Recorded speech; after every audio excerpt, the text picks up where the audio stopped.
guys, how's it going? I haven't done a video in a little while there, and you know, thought I'd drop a couple this weekend. The first one is there's been some Dolby Atmos videos that some of the YouTubers have been coming out with, and this isn't knocking anybody. I'm not going to go freaking out on people because, you know, but Darko did an interesting video, and I was kind of impressed because he went straight to the source. You know, basically, if you haven't watched his video, I'll make sure there's a link in this, but he's never going to do a multi-channel system in his room, and you know, honestly, it doesn't matter to me and probably doesn't matter to anybody else, but he was curious, and of course he heard it in a reference system where they actually do mixing, and spoke with the guy that did the Peter Gabriel I.O. Blu-ray, which basically smokes the vinyl, the 9624 2-channel. The Atmos remix is the only way to properly listen to that album, just like Dark Side of the Moon. Anyhow, that little rant over. And I think he's going to be doing an interview with Steven Wilson on all the reissues that he's done, you know, pretty much since the King Crimson series back in, I guess that would have been 2009 when the first 5.1s came out, and they were brilliant. And so anyways, yeah, I thought it was a pretty interesting and cool video. I mean, Dolby Atmos isn't for everybody, and Channa over Home Theater Dad, remember last year I'd purchased their calibration Blu-ray that him and Joe and Tell put together. Still, you know, I'll promote the shit out of that because, hey, when something works, it works, right? But even he was saying, and it's kind of funny because I'd bought that Blu-ray shortly after I'd put the 4-inch ceiling speakers in. And this video that he came out about a week or so ago, and I'll make sure there's a link to that as well. Dolby Atmos's placement is actually kind of bullshit, right? And his suggestion is to have 6 speakers, but I mean, I can do 6 in-ceiling speakers, and the Onkyo receiver that I bought from Kurt 4 years ago will do 6 separate channel Dolby Atmos in-ceiling speakers or high channel speakers. And basically what he's saying is you should have 2 straight above your front tower, your front speakers, 2 in the middle, and then 2 right above your surrounds, which I've kind of got that bit covered because the room's so damn small. But yeah, I mean, unless I'm gonna get you know, a really good deal on 2 more Klipsch in ceilings, that's not gonna happen. Plus the work that's involved, and Darko did mention that as well. I mean, it was a lot of work doing all this shit, but it was worth it in the end, right? You know, I have a lot of enjoyment listening to multi-channel audio. I always have for the last 25 years, you know.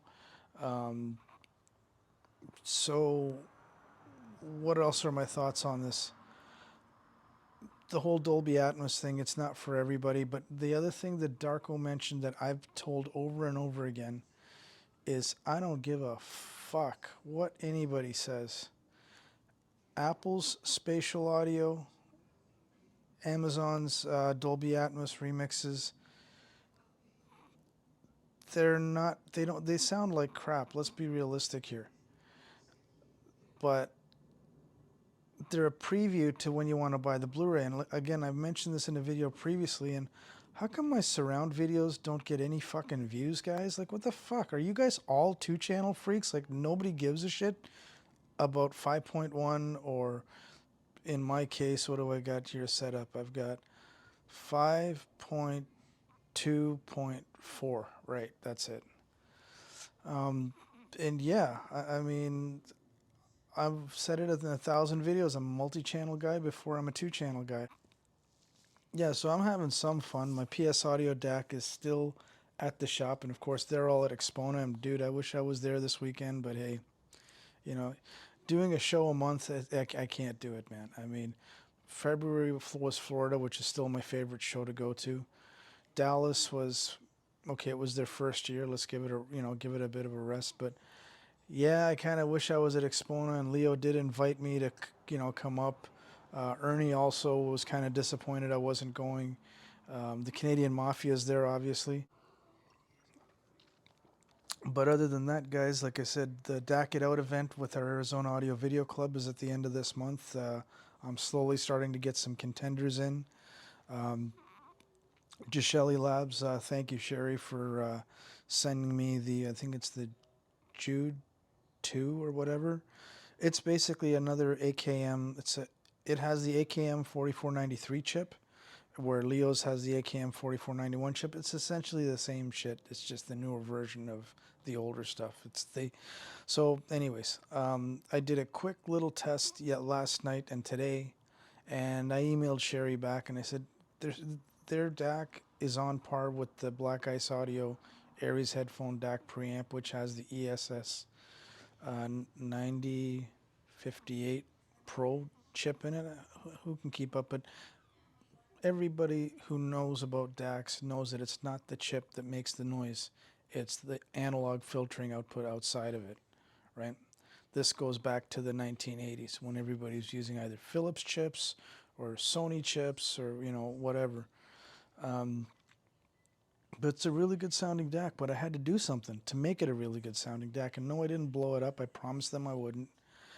I took their DAC and my son's Take home. care, guys. Have a good weekend. Soul in it, Dad. Oh, Come for on, fuck's put some sakes. soul in it. Fuck you. Okay, Just add something. Yeah, like, well, guess what? You're boring me just fucking the way you sit. Guess what, talk. motherfucker? You're gonna be in the fucking Just video now. some fucking Now footage, you're gonna be on fucking YouTube. Fuck you. God, put some soul in Okay, your fine. goddamn audio. Guess